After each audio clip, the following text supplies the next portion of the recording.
If you share a fridge with someone, Instacart can make grocery shopping so much easier. With family carts, you'll share a cart and each add what you need. Between the two of you, odds are you'll remember everything. So no more milkless cereal. Minimize the stress of the weekly shop with family carts. Download the Instacart app and get delivery in as fast as 30 minutes. Enjoy $0 delivery fees on your first 3 orders. Service fees apply for 3 orders in 14 days. Excludes restaurants.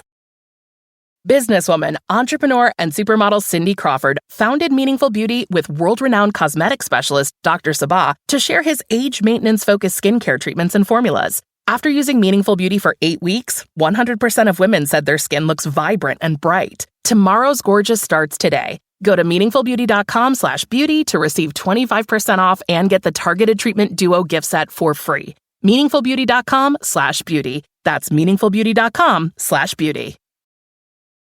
You can support this podcast at patreon.com/partnersincrimemedia. Lavoie, and this is Crime Writers On.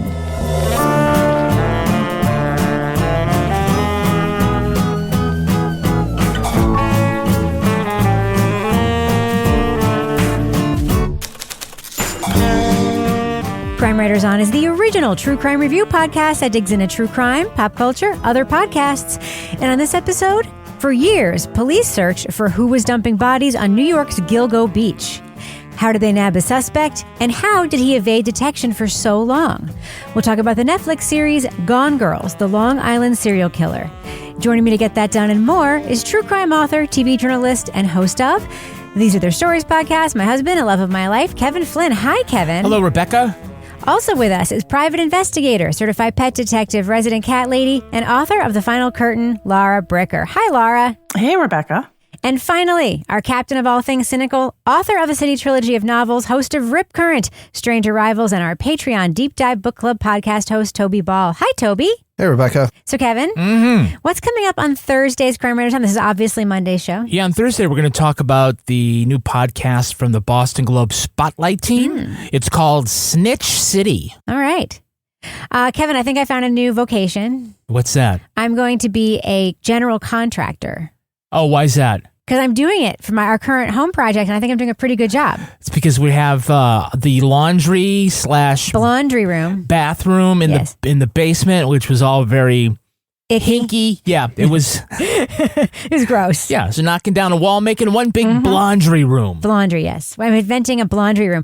So, yeah, you've only had one mishap. Which the worker needs to wrap up before taping of Crime Writers On each week. Yeah. That's right. We're like, you better get out of there by X time. Yeah. I did my own general contracting at my old house, and I got a pretty good deal on granite countertops. Nice. Much better than what was advertised. I did have to go to this sketchy warehouse where they also were selling snakes, but I got a pretty good deal. Nice. I've had to go to Also, Lowe's. we're selling snakes Yeah. and granite countertops. Yeah, Perfect. it was super fucking sketchy. I've had to like go it. to Lowe's about 15 times in the last 3 days. Anyway, it's a whole thing, but I'm feeling pretty good about my general contracting skills. And on that note, I think it's time to talk about the thing we're talking about. Let's build something, Rebecca. All right.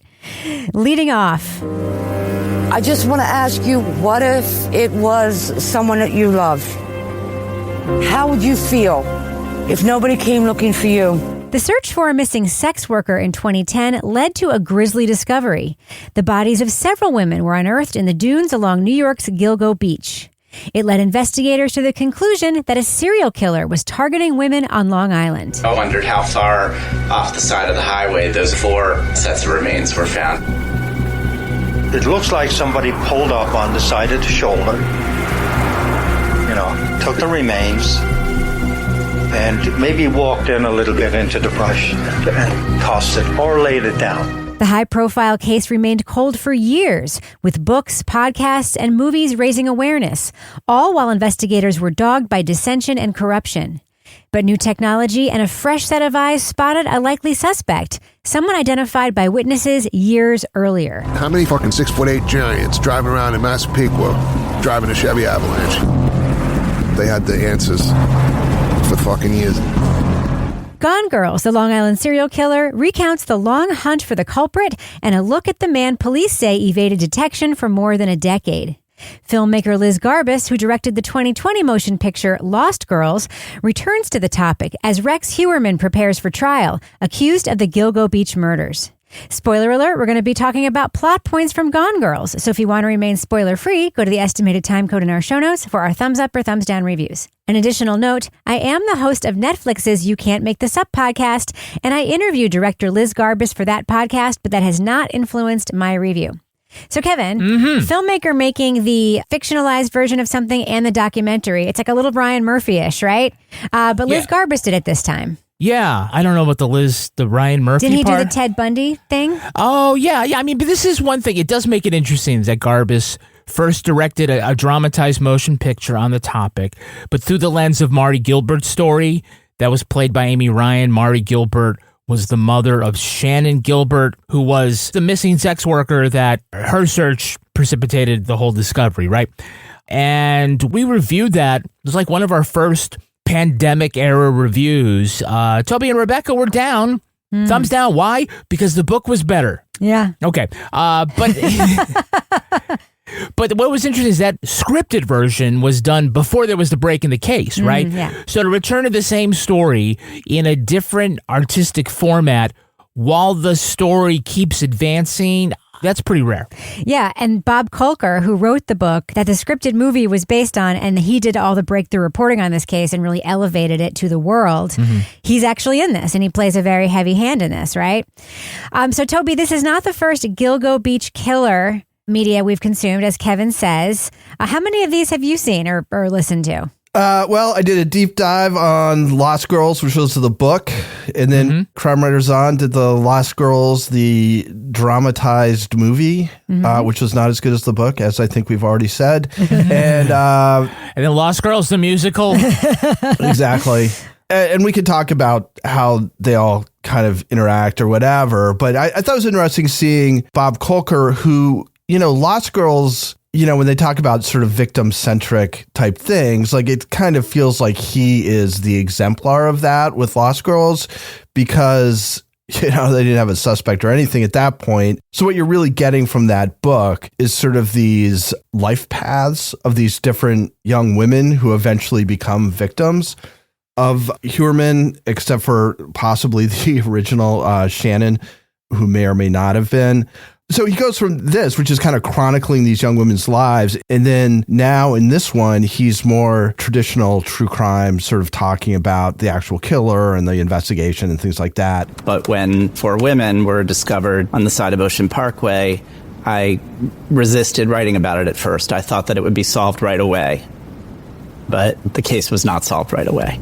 The one thing I really liked about this series is that it does take the Kolker-esque approach in that there is no judgment whatsoever of these women in any way for the lives they were living before they were murdered. I mean, we hear about women who were involved in sex work. We hear about women who were, drug users. We hear about all that stuff, but it doesn't become their central focus. It's just, this is the circumstance that they were in that led them to X. But, their family members, the experts, like nobody is derisive in any way about that. And I really appreciate that. Laura, there is a great journalism angle besides Bob Kolker in this series, is there not? Yeah, I loved including this local reporter who worked for the Long Island Press. As somebody who comes from that community journalism background, I liked listening to her because she was a local. You could tell she lived there. She knew the people. She knew the community. You could see how invested she was in covering this. And it's just completely surreal because this is the one place I didn't think anything bad could happen. And it's the one place it did. I know Kevin can relate to this. Like, she's like doing like the night shift and like this press release comes in and she's just like, yeah, whatever. Like, it's probably like dead deer bones. And then I think she says, and at this point, I knew it was not about deer bones anymore when she goes driving out there because she finds out that there's more going on and realizes this is a serious thing. But she gives that really local angle to what it's like to live there, but also how the area where these bodies and these remains were found, there was sort of this sense that like nothing bad can happen here. And this really just shattered that belief. But I liked watching her throughout because it's great to have that investigative journalist come in, but there's nobody that knows the community better than the community reporter who covers that beat day in and day out. And I think having her included And showing how, she also got so emotional about this case was a really good inclusion of somebody that had context about this situation in this story. Yeah. Yeah, one of the things you guys were talking about just a second ago about like victim-centric storytelling, I will say that one of the main things that this case, the book and the movie and the documentary focus on is sort of, like you said, sort of the victimology here, that not only were these women targeted because they were sex workers, but they were also devalued as missing persons and then murder victims because of that too. And so this doc is one of the things that tries to provide dignity to those people and the people who informed the story, like the other folks that you said, drug dealers and other sex workers and people in their lives that some people want to point fingers at for how dare you raise this kind of child or whatever. So you're right, it does provide a lot of dignity. Well, we'll get to those guys later who actually could have identified Rex Heuermann. You mean Badger and Skinny Pete? Exactly. The so-called roommates. I love those guys, actually. It's interesting to me, Laura was talking about the locality of it. This is like where I grew up. Like Jones Beach, which you have to drive through to get to Gilgo Beach, is into Barrier Island, and the entrance to the Barrier Island is literally 6 minutes from where I grew up on Freeport, Long Island. Like, used to drive down there all the time. And the thing that I think people need to understand is that we see over and over again this little community of houses or whatever, but that's like it. There is nothing. This is like a very, very long, like 19-mile long island or whatever, and there's nothing else on it. Is the Ocean Parkway and then dunes on either side. And it looks like a beach cottage community. Yeah. So it's a really interesting place and a distinct place and a very isolated place. And that Ocean Parkway where they found all these bodies, like, I'm surprised, frankly, they didn't find 1,000 bodies out there, because I can't imagine that Rex Heuermann was the only person using this place. 1,000 bodies? No, seriously. Was there a war there one time? I'm thinking about the mob. Actually, the Jones Beach Tolls was where Sonny Corleone was killed in The Godfather. That was take the causeway, Sonny. Exactly. So, Toby, one of the really interesting things about this case to me is the revelation of police and prosecutor corruption that comes up in Suffolk County as it relates to this case. What did you think of that story about this head of the police and this guy he met when he was a kid, like literally a kid, who was a witness in another case, likely a witness who said some stuff that wasn't true. And then he sort of nurtures him and brings him up and puts him in this position of power, and he's corrupt as hell. Yeah, I wish they'd spend a little bit more time on it, because it's super interesting. And I think one of my criticisms of this is, if you followed this case at all with any of the other media that's been out, there's like a certain redundancy in it. And this was something that was definitely kind of new to me. So yeah, the district attorney, Spoda, and then this guy, Burke, who ends up being the police commissioner. And he like jumps the line, like he goes from being sort of down in the pecking order to suddenly the police commissioner. And people are like, what is going on with all this? And then it turns out, like Rebecca was saying, that they have this past where there was a murder in the 70s that Spoda was working, and Jim Burke was a teenager, and he kind of provided the crucial testimony. But in the documentary, they make it seem like it probably wasn't real. Probably not just in the documentary.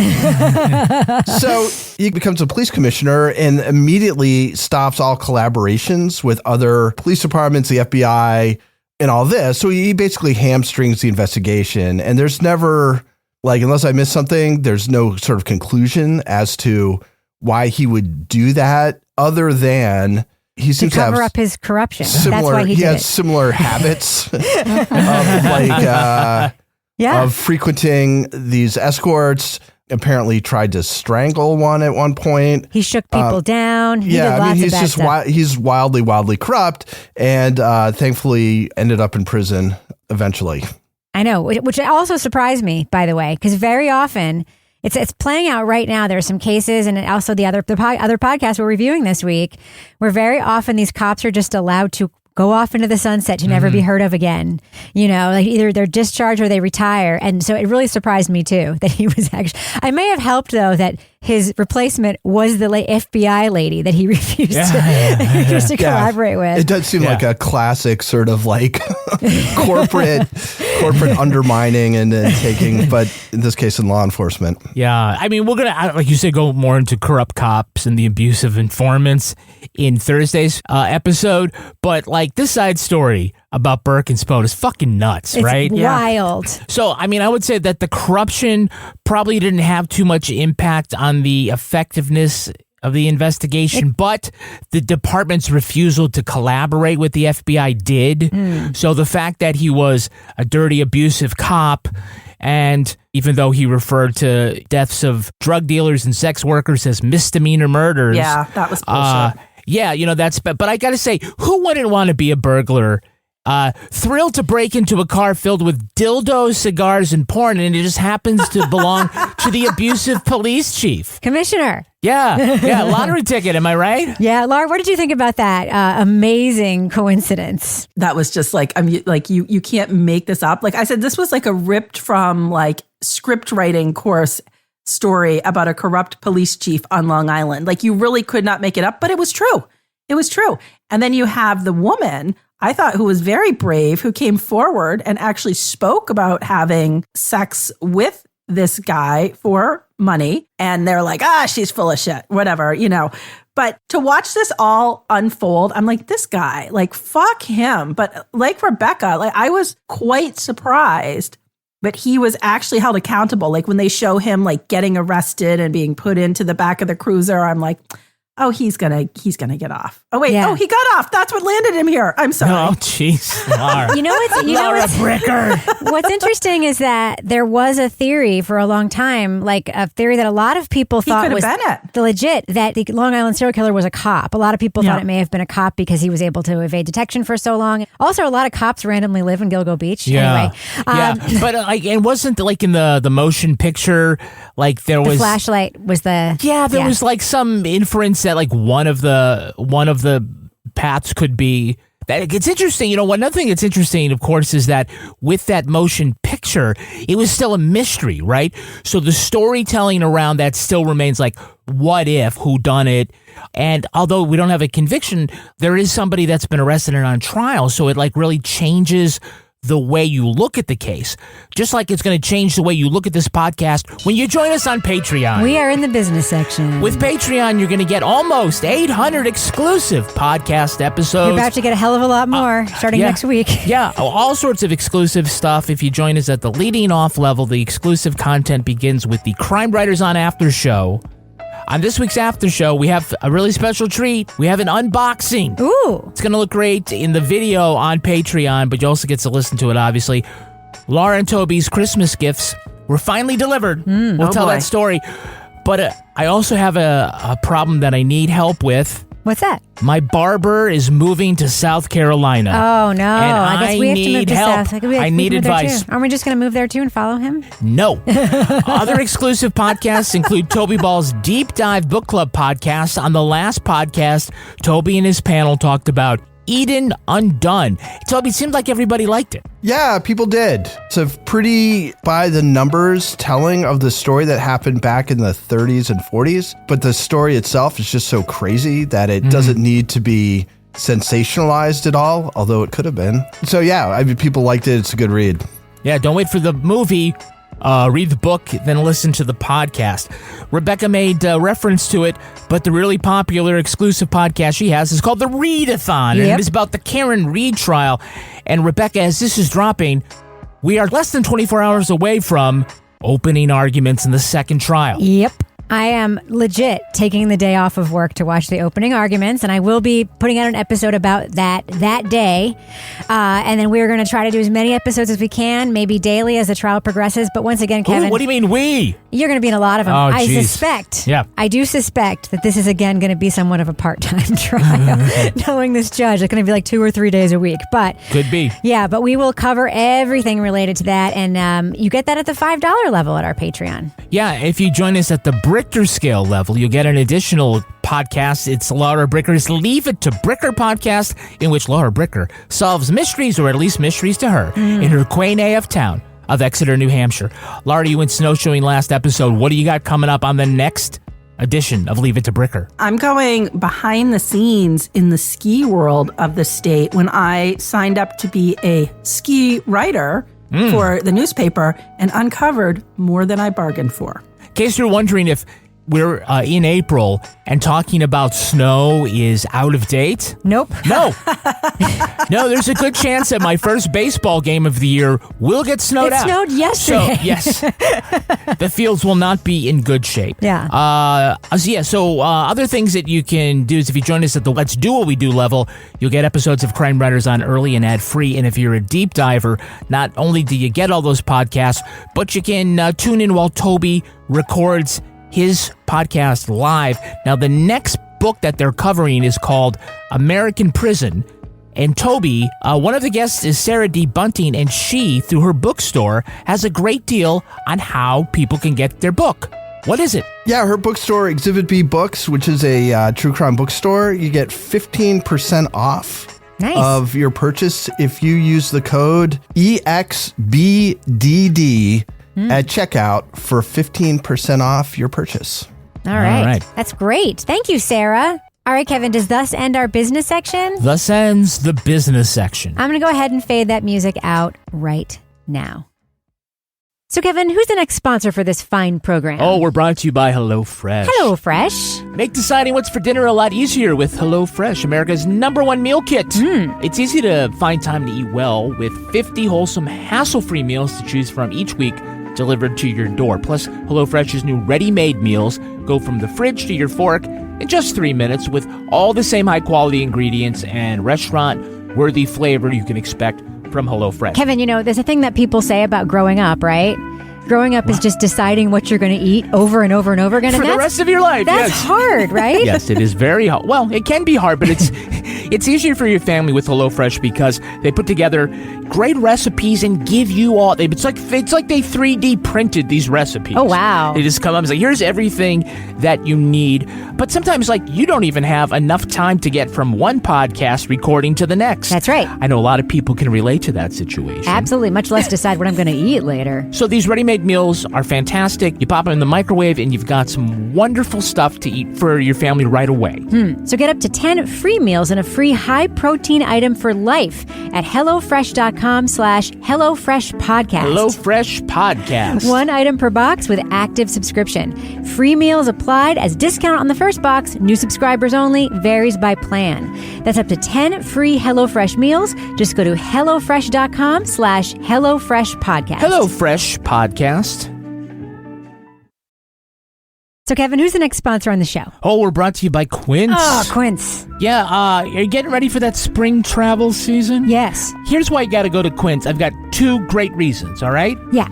So you want to treat yourself to luxurious upgrades. So you want Quince's high-quality travel essentials. You need them at a fair price. Things like the lightweight European linen styles for $30. Kevin, you have that shirt. I do, and I love it. It's easy to wash. It's super comfy.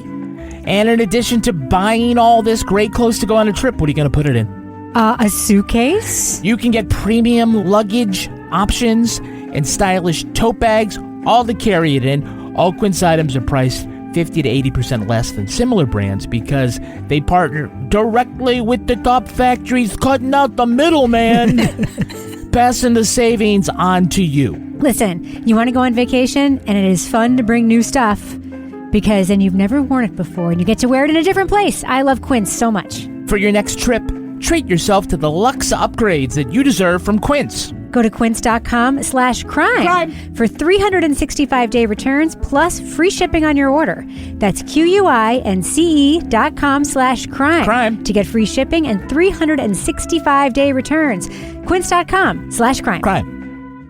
Everybody sleeps, but no two people sleep alike. At Coop Sleep Goods, we celebrate the way you sleep differently. We believe everyone deserves a great night's sleep with their own pillow. And the adjustable, customizable Coop pillow makes it easy. Whether you're a side sleeper, back sleeper, or even a starfish, we've got the perfect pillow for you. Crafted with our innovative memory foam and microfiber fill, our hypoallergenic pillows adjust to you, not the other way around. Just tailor the fill for the perfect fit. Add some in, take some out, until your pillow's just right for you. See why luxury hotels and spas worldwide feature Coop Sleep Goods and why we have tens of thousands of 5-star reviews. With our 100-night risk-free trial, you've got nothing to lose, except those sleepless nights. Get 25% off your first order when you visit coopsleepgoods.com/comedy. That's COOP sleepgoods.com/comedy. So, Toby, let's talk a little bit about the investigation that did ultimately lead to Rex Heuermann. We do have a pair of witnesses that did end up in a police report that the task force that was reassembled to do this case found in like 2 weeks. They ended up solving this case. I think 6 weeks actually is the real amount of weeks in which they solved the case. But these two men who were roommates, they say, with one of the victims of Rex Heuermann, Amber, not only were able to give a physical description of him, but also described his truck, which was not a very popular vehicle. And they were completely ignored, which I don't know what your thoughts about that David are, and Toby. Bear? Yeah, exactly. Bear. Well, I mean, the description, how tall, do we know how tall Rex Heuermann? He's like 6'6" or something. I think he's they really said big. he was like 6'8", 350 and looked like an ogre. Which is exactly how he looks. Yeah. It was Shrek. Gave him the exact description. Guy's like 6'8", 350, beady ass eyes, hair color, everything. Not only that, police had a description of the truck. I told them when he got into a green Avalanche. It's a unique truck, a dark-colored Chevy Avalanche. Seems like the cops should have followed up on it, given... You think? Kind of what was going on, but at the same time, just for instance, like this is like no shade on these guys who I have no reason to expect to think are anything other than upstanding citizens. But one guy for his interview is wearing a t-shirt, which appears to be a t-shirt from the weed dispensary that he works at or owns. Free advertising. So I don't know if the cops just showed up and these guys are like, it's a 6'8" guy who looks like an ogre and he's driving around a green truck, and we're like, okay, pal, we'll move on, because they don't really accuse him of anything other than just being kind of scary. Like he doesn't really commit a crime while he's there. He just seems like troubling. But then he came back and took her and murdered her. That's what's crazy to me about that story, is that he went to her house. He didn't spot a guy in Walmart. She safely, she got away from him to safety. She locked herself in the bathroom. Her two male friends were able to get him out of the house. And you would think he'd be like, well, you know, it's like she has these two guard dog guys. I probably shouldn't go back there. And then he did. He got her anyway. Like, And it's had bananas. her leave her phone. Yeah. It's completely bananas. Yeah. Laura, so this task force is put together eventually once Spoda is out. They literally have a suspect within 6 weeks. Right. What did you think about the investigation? Because they didn't end up arresting Heuermann until months and months later after doing all of this surveillance work. What did you think about the pieces and how they came together? Well, it's like you were just saying with the description that they had. I mean, and as you were saying, Rebecca, it's not like it's super populated out there. So they could literally have driven around a couple times, done some surveillance, and been like, hey, there's a guy in a green truck that's really big on the with Ocean a creepy Parkway. serial killer looking house that he's done no maintenance to in many years. Oh, well, where he lives, actually, it is very green populated. Avalanche? Yeah. What was it? It was a There's weird a green truck. Chevy Avalanche, Yeah. which was that ugly ass truck. Mm-hmm. Yeah. But yeah, so you know, you get the woman that's like the former FBI head for Long Island on there, and she's like, no nonsense. She's like, okay, genetic genealogy. I'm like, once again, how many stories have we heard with a woman? Like, it reminds me of Bear Brook. Okay, all these women are coming in and they're like, okay, genetic genealogy. We're going to find out what's happening. And I thought the cell phone part was really interesting, where they were like basically pinged like the phone calls to the victims from different areas, which were from burner phones. But then they were able to line that up with his phone from the exact same areas at the same times. Certain relevant times, these burner phones the killer was using were stationary. And when you looked at the confluence of these calls, it created this box, and that made it likely that this was the area in which the phones were placed, and it's a small area in Massapequa Park. It seemed like, I don't want to say what was the holdup, because I think, you know, maybe... I have questions about that, because if he had killed somebody during that period of time, and he may have, it's on them, right? Yeah. So it was kind of like, I think after all this time, there was this sense of, okay, now we're really going to do this right, because this guy who's misdemeanor murder guy, who's like, fuck that guy, this isn't taken seriously. You've got the families that have had to get attorneys and do all these press conferences, the family of the one woman, to advocate. So I felt like they're definitely taking their time to make sure they like crossed all the T's and dotted the I's. I remember when this happened on the news, like when they found the first body, like whenever that was at like 2011. And I remember. Yeah, I think it was 2010-ish. Yeah. So, in the beginning when people weren't identified, you're like, okay, it's kind of one of those like crimes where right or wrong, those get pushed aside because they're like, oh, nobody reported these people missing. Like, right. But to see it play out, and I really have to give credit to that one family who really put the word out there, which got this going. But then this woman, this FBI woman who takes over, and then when she stepped down, she was like really feeling badly that it wasn't completely done. And the next guy that came in was like, yep, no nonsense. Okay, like, let's just get shit done. Why aren't we cooperating? Why aren't we communicating? Why are we living in our little silos? And that was that. So I think it shows when there's that motivation to solve something and everybody's on board and everyone's communicating, things happen, which is really disheartening for people who have family members that are victims of violent crimes. Yeah. It's interesting to me, Kevin. They knew what kind of car the killer likely drove. They knew where the killer likely worked. They knew how the killer commuted. They knew where the killer likely lived in the Massapequa Park area. They had all of these pieces. It's pretty extraordinary, but then they ended up catching him with pizza. Yeah, they were able to make the case with the pizza. Yeah. The thing I was going to say is they probably would say, like, the reason why after 6 weeks and we found his name in the DMV, why he wasn't arrested right then is they were trying to build a case, because if you don't want to go too fast and then ruin your chances of getting a conviction, but you also don't want to go too slow and then all of a sudden, like, you're trailing him and an escort and hoping that you get there in time, right? So that is a chance you take. It's very much like the Jinx. But I mean, I think one of the things that they said in this, which was that they tailed a long time waiting for him to discard something with his DNA, some food or whatever, because you don't need a warrant for that. And so, I mean, they didn't use genetic genealogy. They used his DNA, right, to compare to the fucking evidence on the victim. So they were just, waiting for that. And I don't know, again, how long after the pizza incident they arrested him. Fairly quickly. It was fairly quick. But yeah, like, we'll see how this, like, really stacks up at trial when, all this comes out and you get all the details of the investigation and all about what they found. I think some of those questions may be answered in the public's mind. Well, Toby, they searched Rex Heuermann's house twice, and the second time they searched it, they took a computer that had been wiped, and they were able to restore the data on it, and they found basically a playbook of his murder spree. Yeah, I mean, that's kind of insane that, he had a document on his computer where he was making notes about things that happened and how he could do things better. He had lists of equipment he needed to use, tips for doing a better job the next time. Everything from try to hit the victim a little harder to try to get some rest so you have more time to torture your victims. They kind of show some of it. It's like, get more rest, the night before, so you're not tired when you're torturing somebody or whatever.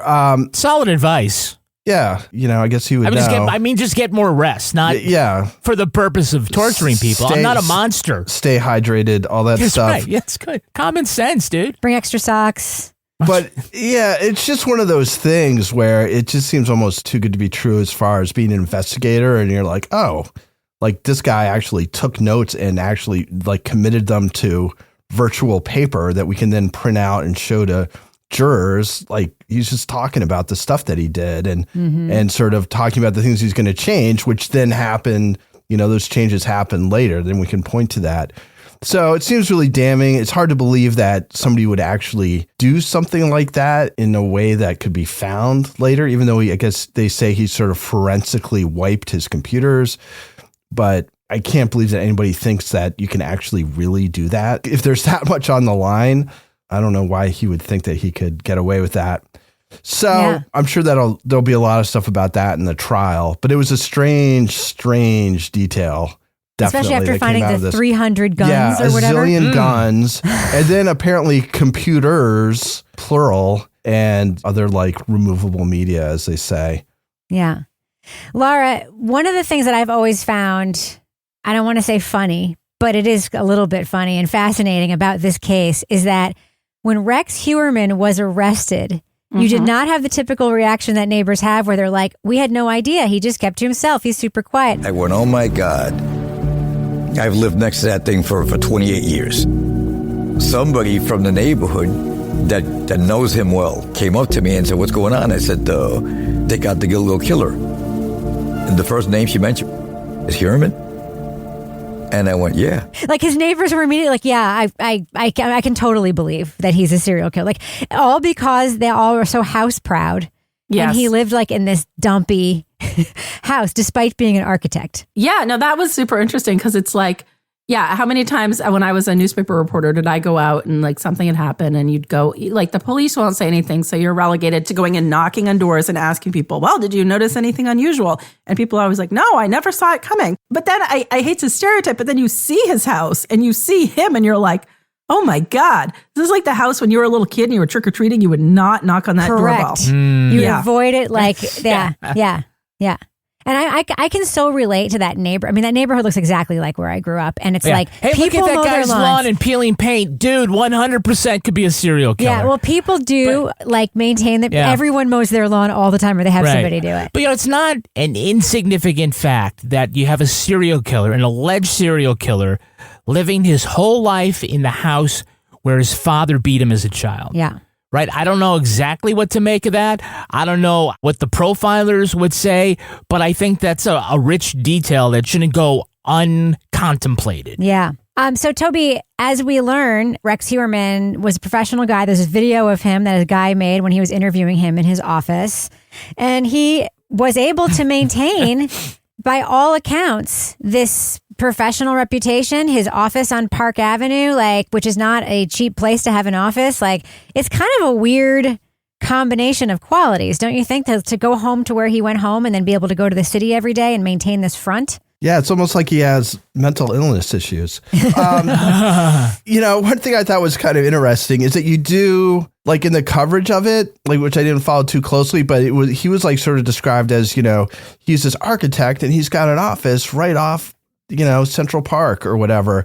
It's like, oh man, that guy must be awesome at architecture. But then when they sort of explain what he actually does, it's this completely utilitarian thing, which is if something gets fucked up, he kind of shows you how you can fix it. And so it's not fancy, let's make a nice looking building. It's pulling permits. We got to prop up this stuff somehow.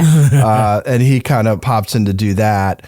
So, I don't think he's unique among people who are able to sort of maintain this sort of professional veneer of being competent and kind of a normal person and then go back home and are monsters, whether they're serial killers or not, who knows? But there are plenty of people who, just like what you were saying before, it's like, oh, I never would have believed that it was him. It's because, well, yeah, a lot of people who are violent or abusive or whatever are able to maintain a different sort of personality outside of their home, because that's what kind of allows them to keep continuing on. Because if they were the same way that they are at home out in public, there'd be issues, right? I mean, they'd be in jail or generally shunned or whatever. So, Kevin, John Bittroff is a man sitting in prison right now. He was accused of killing 3 people. Turns out one of them was definitely a victim of the Long Island serial killer. And it looks a whole lot like the other 2 could also be victims of Rex Heuermann. Yet the authorities will not even look at his case again. He obviously has an innocence claim and he's got a legal team working with him. But what do you think about Bittroff and his story? Yeah, I really want to see what happens to him. I don't know enough about his case to say this definitely is actually a Rex Heuermann killing, just because there was that group of 3 and they thought that all 3 were Long Island serial killer, and they think now one is Long Island serial killer and he's the other 2. It is worth exploring again because it does make one wonder. He went to jail before they identified Rex Heuermann. So I think it's a great wrongful conviction investigation. I think it really has to be looked at. I mean, if they have a conviction integrity unit, and I don't know if they have that in Suffolk County of all places, but I think it's definitely worth looking at what was the physical evidence in Bittroff's case and this, because that's a TV movie, book plot line that like you've just been Shawshanked, but the actual culprit is a serial killer. Yeah. Or it's season 2 of Bone Valley, It's also, by the way, just happenstance that the case was in Suffolk County because Rex Heuermann lived in Nassau County. He likely killed all the women in Nassau County and he disposed of the bodies in Suffolk County. So there's there's a line in the middle of that barrier beach that divides Nassau County and Suffolk County. So it really, I'm curious. And by the way, having grown up in Nassau County, I can't necessarily say that it would have been better at the time. I mean, I firsthand witnessed some shakedowns when I was growing up, but it would be interesting to know, how things would have been different because Nassau County is a little closer to the city. It gets a little bit more press attention. It's a little bit more like in things. So that's something that I've always thought about. I thought is one observation or one talking point as we're wrapping up here, and it has to do with Shannon Gilbert. Yeah. Because it remains sort of like, okay, was she a victim or wasn't she a victim? And unless you get confessions or something, you're just never going to know. But I just want to see what you guys think. I believe that the preponderance of the evidence is that he is not responsible for her death because it sounds to me more like death by misadventure. She clearly was having some kind of mental health crisis on that 911 call. And we know mental health tragically was an issue in her family, and she might have entered that marsh thinking, not thinking it was hazardous, and then the disrobing is more consistent with paradoxical undressing than somebody chasing her. But I also think that Rex Heuermann's MO was not to seek a target of opportunity, like a woman running down the street screaming. But as you said, with this planning document, he took an awful lot of time choosing who he was going to get. And then, this would be a super risky victim for her. So I know people want to find meaning in her death and that this would be some way to sort of explain why. But I mean, I don't think she's a victim of this killer. What do you guys think? Laura, I'm curious about your thoughts because the one thing that occurred to me was they know when she disappeared and died. They should just cross-check and see if Rex Heuermann's wife was away at that time because that was when he committed all of his murders. I mean, I'm assuming not because they never mentioned that. But Laura, what do you think about that, about her case? Yeah, I mean, that was terrifying because you have the older gentleman who's recounting how she came to his door and then she just totally freaked out and ran and hid by the car. And that really kind of sets the scene for there is something really terrifying that she is escaping, right? I could see it being plausible that she just went out there running away to get away from this guy, hiding. Can the big ogre get through the marsh? I don't know. You could see that she got stuck out there and died naturally escaping from him. Or you could see that he went out there after her because maybe ogre feet are like moon boot feet and he doesn't sink into the marsh. I don't know. So it's that was one where I was left kind of like, I'm not really sure what happened, but whatever happened started with her escaping from him, I think. Yeah, she was the trigger. Toby, do you have thoughts about Shannon's case? Do you think she was a victim or not, or do you not have an opinion? I don't really know. I guess my only two thoughts are, one, this is one of the most confusing parts of the whole series was that part where they're playing what seems to be a 911 call, but they also have this other kind of noise going on of somebody running and breathing hard and sort of being panicked, which I think must be sound that they overlaid on it because it's not consistent with. So I just found that very kind of confusing. I was like, where's this stuff coming from? And I think the other thing is that in the book, at least, there's sort of more time given to how weird the group of men that Shannon interacted with that night were. It wasn't like she went to some sort of normal family next door or whatever. I mean, Kolker really kind of makes it seem like she goes, not that that's necessarily an indication of guilt, but it's just if you're already freaked out, she wasn't going to a place where it was going to kind of calm her down. So that was kind of left out of it. The creepiness of Gilgo Beach community. Yeah. So the way it seems in the documentary is that it seems more likely that she, as Kevin was saying, death by misadventure. But it's one of those situations in which, because of the other stuff that's come out about this, you sort of see what they've kept in and what they've left out of it, which makes me a little more wary about making a pronouncement about it because that they're leaving some stuff out.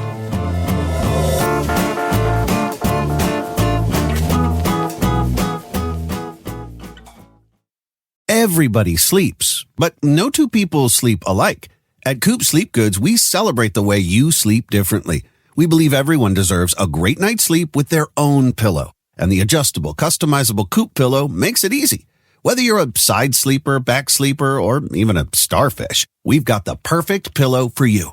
Crafted with our innovative memory foam and microfiber fill, our hypoallergenic pillows adjust to you, not the other way around. Just tailor the fill for the perfect fit. Add some in, take some out, until your pillow's just right for you. See why luxury hotels and spas worldwide feature Coop Sleep Goods and why we have tens of thousands of 5-star reviews. With our 100-night risk-free trial, you've got nothing to lose, except those sleepless nights. Get 25% off your first order when you visit coopsleepgoods.com/comedy. That's COOP sleepgoods.com/comedy. If you share a fridge with someone, Instacart can make grocery shopping so much easier. With family carts, you'll share a cart and each add what you need. Between the two of you, odds are you'll remember everything. So no more milkless cereal. Minimize the stress of the weekly shop with family carts. Download the Instacart app and get delivery in as fast as 30 minutes. Enjoy $0 delivery fees on your first 3 orders. Service fees apply for 3 orders in 14 days. Excludes restaurants. Hey, it's me, Paige DeSorbo, and I'm so excited to share my new shoe collection at DSW, filled with my favorite styles and trends for spring. Because if you know me, you know I'm kind of obsessed with shoes.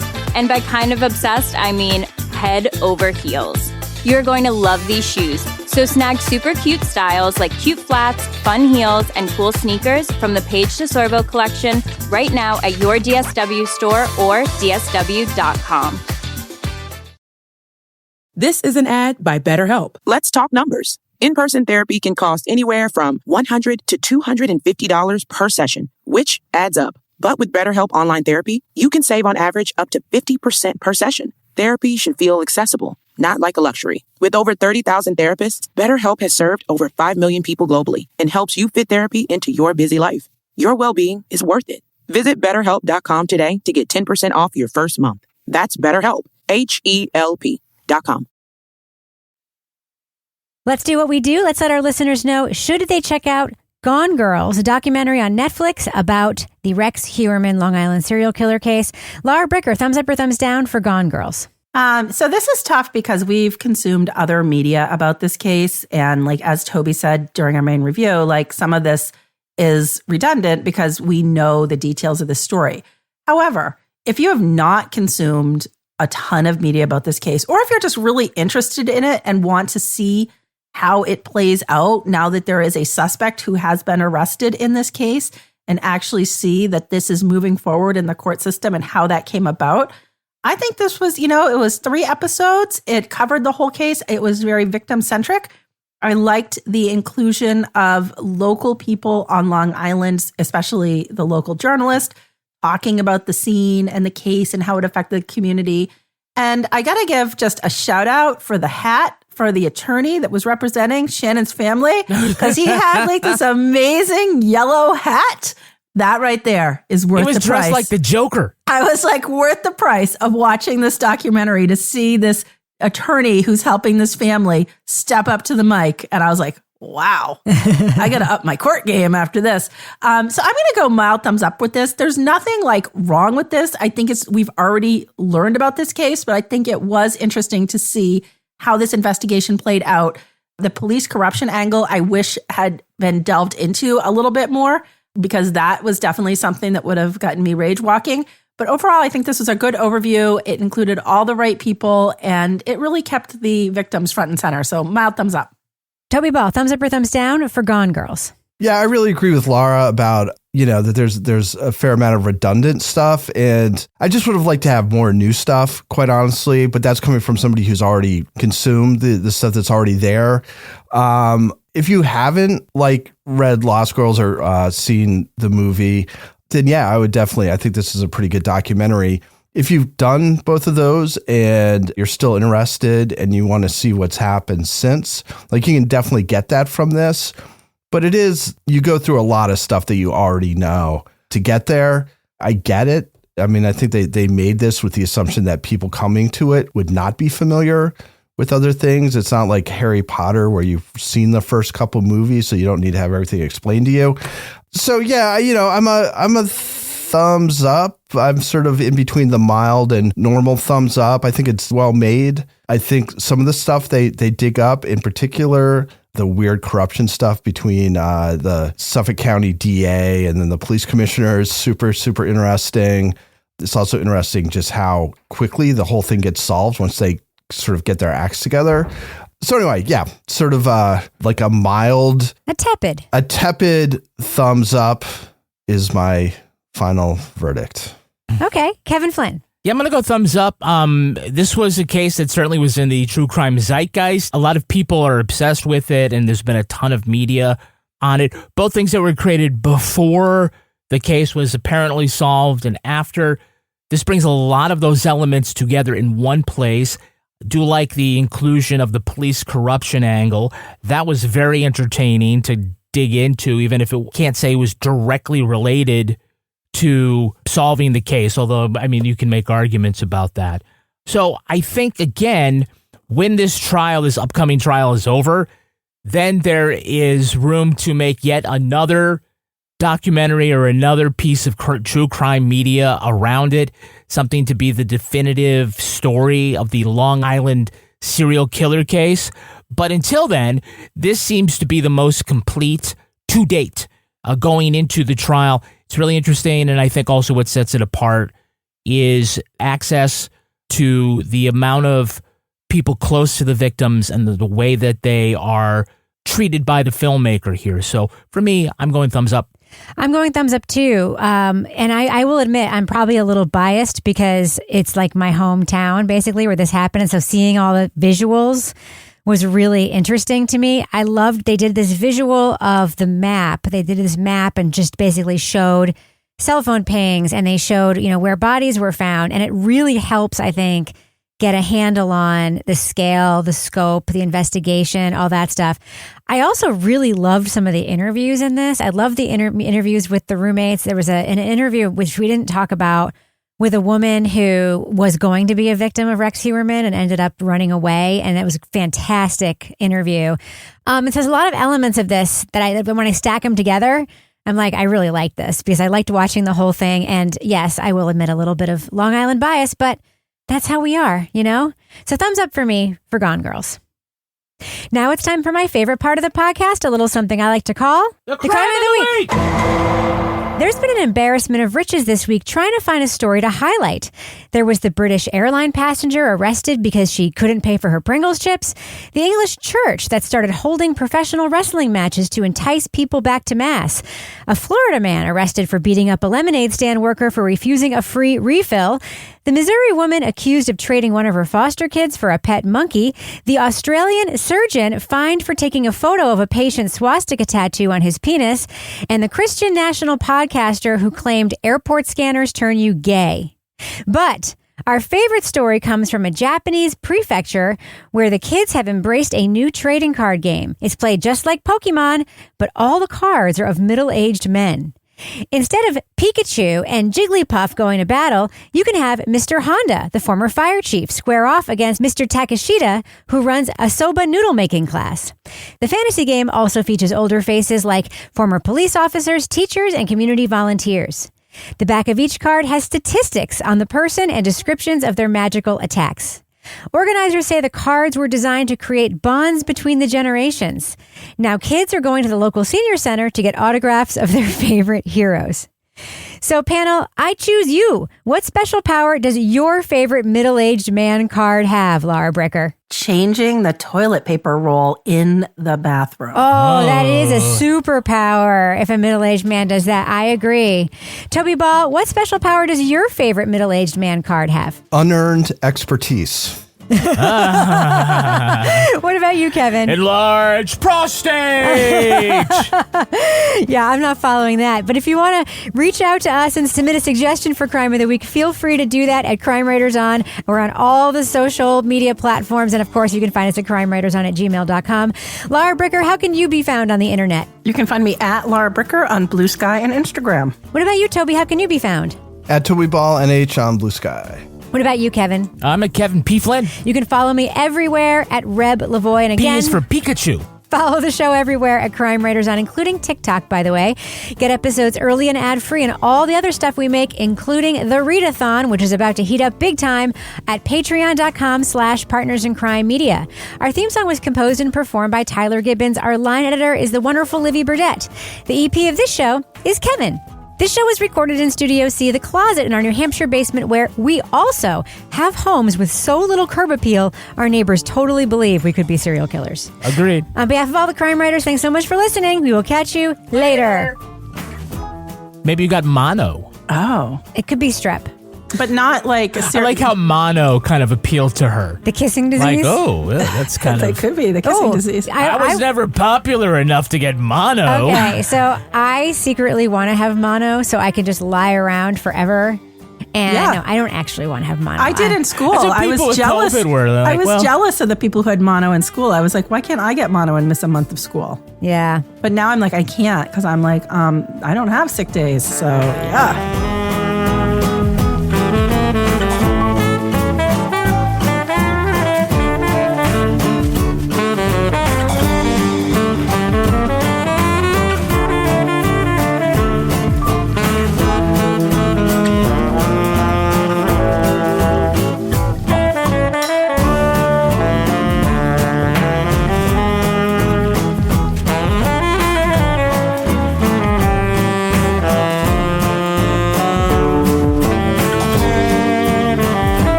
In Crime Media. This season, let your shoes do the talking.